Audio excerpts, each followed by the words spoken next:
Subscribe to our channel. Bon les amis, ce soir je réponds, j'ai fait du coup l'interview et il y a les réponses par rapport aux 5 plaintes, parce qu'il y a 5 plaintes qui ont été faites contre moi. Vous avez pu le voir au Paris Match, le Parisien, ils ont tous fait des grands débats par rapport à ça. Chez Samzira, on en avait parlé aussi. Du coup, je vais répondre aux 5 plaintes qui me sont portées envers la justice française et je vais y répondre en interview, en toute transparence. Vous allez avoir mon avis là-dessus. Et la vérité par rapport à ces 5 plaintes-là, je vous balance ça à 20h pile.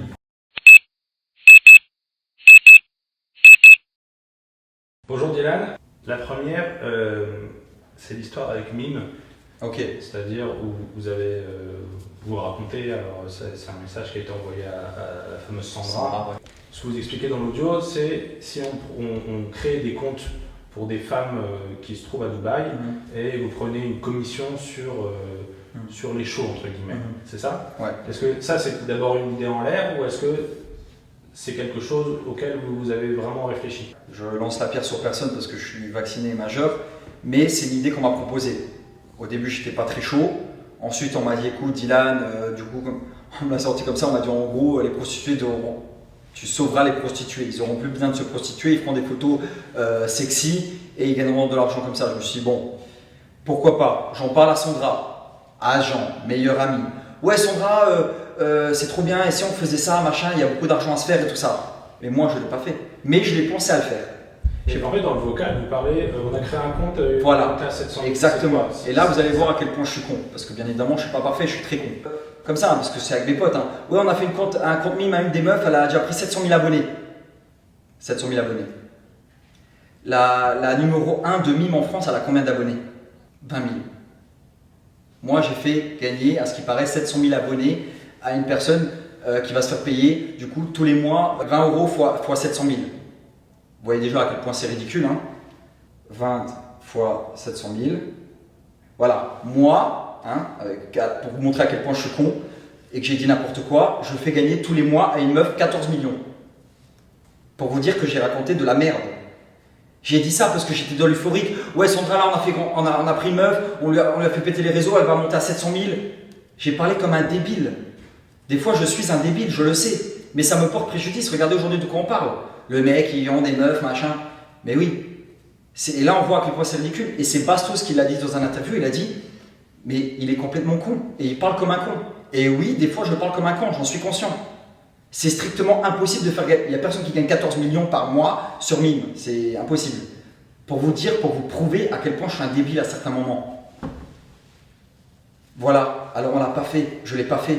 Et je ne l'ai pas fait par rapport à ma religion, mais surtout, je ne l'ai pas fait par rapport aux mamans. Je ne voulais pas être maudit des mamans, parce que je connais beaucoup de filles, j'aurais pu convaincre des filles de le faire, et je ne l'ai pas fait, je me suis rétracté. Parce que je me suis dit, imagine ces mamans, moi j'ai 3 petites sœurs, tu mets des filles sur Mime, tu les motives à faire de l'argent, à se dénuder, à faire des photos sexy et tout ça. Tu imagines la maman, comment elle va te maudire? Et moi, vis-à-vis de ma religion, c'est très beau ça de faire ça? Et je me suis rétracté. Alors oui, j'ai parlé à ma meilleure amie d'une idée de merde, mais je ne l'ai pas fait. Et voilà, aujourd'hui j'en paie les pots cassés. De parler comme un con à des gens que j'ai fait confiance, à qui j'aurais jamais dû. Ça, c'est l'histoire de Mime. Et puis il y a eu l'autre histoire, celle de l'adoption à Madagascar, où vous expliquez que contre 100 000 euros, vous pourriez récupérer un enfant à Madagascar pour le proposer à l'adoption à un autre couple d'influenceurs. C'était ça un peu en gros l'idée. Voilà, vous êtes exactement tombé dans le piège. C'est 2 notes vocales totalement différentes. J'ai les WhatsApp, hein, ils sortiront. J'ai 2 notes vocales totalement différentes. Il y en a une qui est dans mon premier voyage humanitaire au mois de janvier, et il y en a une qui est sur mon 2e voyage humanitaire au mois d'août ou je sais pas, août, septembre, je ne sais pas quand. Dans la première note vocale, écoutez bien, hein, parce que les mots sont importants. Si jamais je dois sauver une petite fille qui n'a pas de parents et que je dois la ramener en Europe, je prends le passeport de un de mes habits noirs, qui a une petite fille, je prends le passeport, je prends la petite fille et je passe la douane et je la ramène en Europe. Le fond, moi, je voulais sauver une petite fille. Vous savez, quand je dis si jamais je veux sauver une petite fille qui n'a pas de parents et je veux la ramener en Europe, c'est pas pour la vendre, hein. C'est pour moi. Et c'est notre vocal qui dure du mois de janvier. Vous savez, quand vous êtes à Madagascar et que vous voyez des enfants mourir, croyez-moi que vous voulez tous les mettre dans l'avion et tous les mettre dans la piscine de Dubaï. On parle d'enfants, on parle de bébés, d'enfants entre 0 et 4-5 ans qui sont en train de mourir de faim. Alors oui, dans ma tête, il y a des histoires noires qui y viennent. Oui, si je dois sauver une petite fille, je prends le passeport d'un de mes amis, je la prends dans l'avion et je la prends avec moi. Et j'ai envie de le faire. À ce moment-là, j'ai envie de le faire. Quand je parle à ma meilleure amie qui est Sandra et je dis je veux sauver cette petite fille, machin et tout, j'ai bien évidemment envie de le faire. Mais je ne l'ai pas fait. Parce que je sais que c'est illégal. Mais j'ai vraiment envie de le faire. Je vais vous raconter une anecdote. À l'époque, mon meilleur ami, il est africain. Il vient tout droit d'Afrique. Il est venu ici au Luxembourg. Il n'avait pas ses papiers. Pas ses papiers. Se dire que s'il lui arrive un accident, il ne peut pas se soigner. Il ne peut pas travailler. Il regarde derrière lui s'il y a la police. C'est dur, c'est un mec sans papier. J'avais déjà fait Koh-Lanta. Je lui ai dit, tu sais quoi frère, je vais te marier. Je vais te marier comme ça, tu auras tes papiers. J'en ai rien à foutre, moi, que les gens ils pensent que je suis homosexuel, que je la prends par derrière ou qu'ils me la mettent. J'ai mis mon meilleur ami à l'abri. Alors oui, le fond, il est bon, mais la forme, elle n'est pas bonne. Est-ce que vous êtes marié? Non, je ne me suis pas marié, je ne l'ai pas fait. Mais c'est un truc que j'ai voulu faire. C'est comme la petite fille, j'ai voulu la sauver. J'y ai pensé, mais je ne l'ai pas fait. C'est comme si demain, je vous dis, mon voisin, il fait trop de bruit. Je vais aller le tuer. Il m'énerve. Oui, je l'ai dit, mais je ne l'ai pas tué. Je ne l'ai pas fait. Mais on m'accuse quand même de tueur. Mais je ne l'ai pas fait, les gars. Je l'ai dit à ma meilleure amie. Je lui ai dit, ouais, je veux sauver cet enfant. Je veux tuer mon voisin. Pourtant, je ne l'ai pas tué, l'enfant. Enfin, pourtant, je ne l'ai pas tué, mon voisin. Pourtant, l'enfant, je ne l'ai pas pris. Mais je parlais à une femme à qui j'avais confiance. Je parlais à ma meilleure amie. Et le fond n'était pas mauvais. Moi, je ne voulais pas faire quelque chose de mauvais. Je voulais juste sauver un enfant. Que l'enfant, il crève là-bas, qui est en train de mourir. Ou que je le prenne avec moi et je le sauve. Moi, honnêtement, je préfère le sauver. Je préfère qu'il soit avec moi à Dubaï ou au Luxembourg, peu importe. Au moins, elle sera en vie. Là, je la laisse à Madagascar, elle va mourir. Je le sais. C'est ça, en fait. C'est ça, la note vocale. Mais c'est deux notes vocales totalement différentes. Donc, sur les 100 000 euros, c'était quoi le contexte? Les 100 000 euros, plusieurs mois après, d'un autre voyage humanitaire. Mais c'est bien sorti en même temps. Hein. Ça fait vraiment, il prend un enfant avec le passeport d'un de ses potes, il prend 100 000 euros et ils vend le gosse. Super, hein, merci, la réputation que vous me donnez. Hein. Note vocale, heureusement que j'ai le message encore. Note vocale, l'autre, elle vient plusieurs mois après. Ouais, Sandra, du coup, là, on m'a proposé il y a moyen d'adopter à Madagascar. C'est totalement légal. Et en gros, il y a à peu près 1 mois, 3 semaines de documents à faire. Il y a des documents à payer, tout ça. Moi, je dis, écoute, Sandra, je dis à Jazz, parce qu'elle voulait adopter, je dis à Jazz, ouais, je lui dis qu'il y a 100 000 euros, comme ça, je mets les 100 000 euros dans ma poche. C'est pas beau. Mais quand je dis que je prends 100 000 euros, c'est pour un service. Ça veut dire que moi, je vais passer 1 mois de ma vie avec une femme qui est multimillionnaire, hein, parce qu'on sait tous qui est Jazz est millionnaire. Le mec, il roule dans une Bugatti à 4 millions d'euros. Ils ont une Rolls-Royce à 500 000 euros, un Brabus Mercedes à 500 000 euros, et ils sont dans une maison à 10 millions d'euros. Ça veut dire que moi, vous pensez que je vais passer avec une inconnue, Jazz, parce que c'est pas ma pote. Je vais rester 1 mois de ma vie avec elle à faire des documents, aller à gauche, aller chercher le passeport, aller chez l'avocat, aller là, prendre des trains, des avions gratuitement. Je vais faire ça gratuitement, moi. Non, je vais prendre 100 000 euros à Jazz. C'est ce que je voulais faire. Est-ce que je l'ai fait? Non. Mais c'est ce que je voulais faire. Je voulais prendre 100 000 euros à des multimillionnaires. Alors, les paroles sont pas belles. Je me suis exprimé envers ma meilleure amie, mais je ne l'ai pas fait. Je ne l'ai pas fait parce que quand je me remets en question, je me dis, ah, c'est pas beau. Tu vois, si tu fais ça, fais-le gratuitement. Même si tu perds 1 mois de ta vie, au moins un enfant sera sauvé. Mais je ne l'ai pas fait. Mais les notes vocales, voilà, elles sont sorties de leur contexte. Totalement de leur contexte. Et c'est ma meilleure amie qui m'a trahi, la vice-présidente de l'association. Juste pour se dédouaner. Mais ça fait bien les deux notes vocales sorties une à côté de l'autre comme ça. C'est méchant, hein, c'est totalement pourri. Hein. Et après, il y en a une là qui est la bénévole de Samzira. Elle va sur Touche pas mon poste, elle dit « Ouais, Dylan, il voulait kidnapper un enfant à Madagascar, il voulait prendre le passeport d'un de ses amis, prendre la fille dans les bras et la vendre à Jazz. » Bravo. Bravo. Super. Totalement détourné, totalement... C'est pas du tout ça. Il y a une enfant que j'ai voulu sauver et il y a un process que j'ai voulu vendre. Mais il n'y a pas de trafic d'enfants. On ne vend pas des enfants. Vous avez cru quoi, que c'était un Kinder Surprise? Que tu prends l'enfant, tu le mets dans l'avion et tu le vends? C'est ça? Depuis quand un mec qui fait du trafic d'enfants est en liberté? Je suis en Luxembourg, je suis à Paris, il n'y a rien. Ça y est, les mecs qui font du trafic d'enfants, ils sont en liberté comme ça. voleur de cagnotte, trafiquant d'enfants et tout, il est en liberté, au calme. Tout est tellement ridicule. C'est tellement ridicule. Et pourtant, quand il y a eu la polémique, et c'est une polémique bien sale, le mec qui vend des enfants, il y a les notes vocales qui sortent, voilà, regardez, il veut prendre le passeport de son pote pour vendre un enfant à Jazz. Ma communauté m'a soutenu.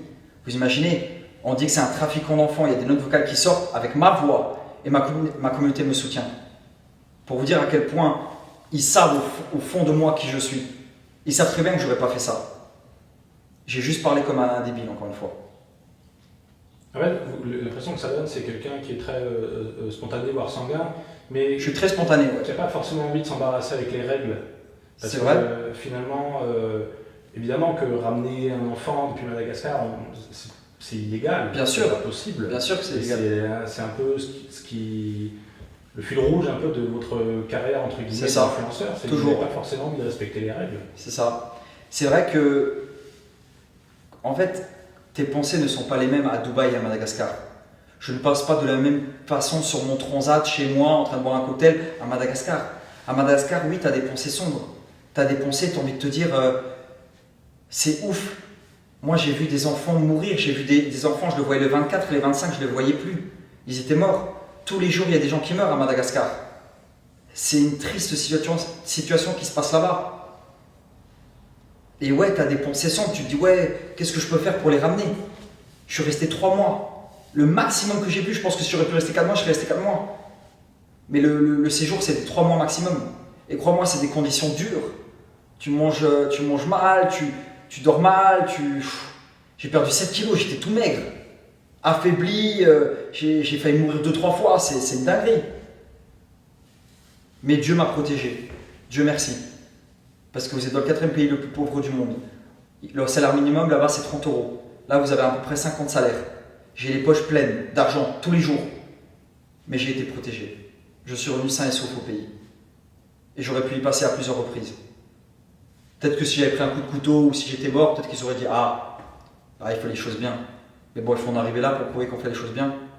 C'est triste. C'est pour ça que je continue. Moi, je ne le fais pas pour les gens. Je le fais pour Dieu avant tout et je le fais pour les enfants qui sont sur place. C'est-à-dire que moi, je m'en fous de la réputation que j'ai. Demain, ils peuvent dire ce qu'ils veulent. Moi, je veux juste pas qu'on m'empêche de faire des actions. Je veux pas qu'on m'empêche de faire des cagnottes. Je veux pas qu'on m'empêche de sauver des enfants. Parce que dans cette histoire, je l'ai dit, c'est eux les criminels. Quelqu'un qui m'empêche d'aider des enfants, c'est un criminel.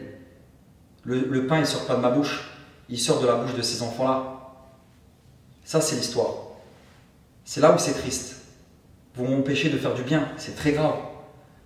Parce que si on me laissait tranquille, si je faisais mes voyages humanitaires tranquilles, mais laisse tomber, là je serais en voyage humanitaire, à place d'être à Nice, à Cannes ou je ne sais où.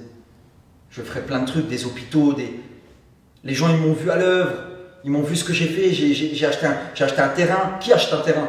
Qui construit des maisons comme ça? Moi j'en connais pas, hein. J'en connais pas. On est tous blindés aux as. Les mecs de télé, j'en ai pas vu beaucoup aller à Madagascar dans le 4e pays le plus pauvre du monde. Acheter des terrains, sauver des enfants. La mère, elle a sorti son enfant, il avait 7 mois, dans le sable, comme ça. Si on n'avait pas été là à donner le biberon, la maman, elle était alcoolique. On n'y peut rien, ils vivent tellement la misère qu'on ne peut que les comprendre. Elle était alcoolique, elle a accouché, 7 mois le bébé, dans le sable, comme ça. On a nettoyé l'enfant, on a été chercher des bouteilles d'eau parce qu'il n'y a pas d'eau potable. On lui donnait le biberon tous les jours pour qu'il puisse survivre. Pas d'hôpitaux. Des trucs de fou. Des enfants qu'on ne soigne pas parce que la dame, elle n'a pas 10 €. Là-bas, ils n'ont pas de salaire. Le salaire minimum, il est à 30 €, mais il y a des gens qui n'ont pas du tout d'argent. La dame, elle vient vers moi. Elle a un bébé dans les mains. Il avait une pierre coincée dans le nez. Elle me dit, ouais, l'enfant, il saigne du nez. Je le vois, je suis tout choqué sur le terrain. Ah, mais l'enfant, il saigne du nez, il saigne du nez, il saigne du nez.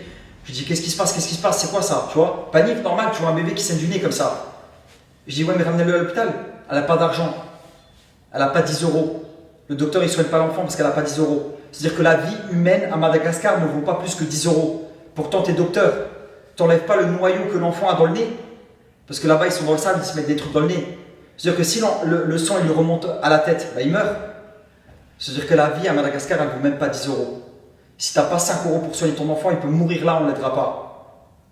Alors, je motive et j'incite tous les gens à aller à Madagascar aider ce peuple. Parce que c'est des gens magnifiques. Je suis resté 3 mois et il m'est rien arrivé, Dieu merci. Ça aurait pu. J'ai été menacé au couteau et tout, mais il n'est rien arrivé. Dieu merci. Mais je motive les gens vraiment à aller dans ce pays. Parce que c'est vraiment une misère. Et il y a d'autres pays, il y a le Yémen, l'Afghanistan et d'autres que je peux citer. Il faut le faire. On est jeune, on a de l'argent, on a de la force, on a la notoriété. J'ai une communauté qui m'aide. C'est ça l'influence aussi. C'est quoi vos projets là? Mes projets, c'est en premier temps le reportage qui va sortir à Madagascar. J'ai eu un caméraman qui est parti avec moi durant un mois à Madagascar, qui m'a filmé 24/24, qui va sortir, c'est confidentiel, je ne peux pas le dire, mais qui va sortir bientôt et tout le monde va en entendre parler. Ensuite, il y a un autre voyage humanitaire qui est prévu. Merci Dylan. Avec plaisir.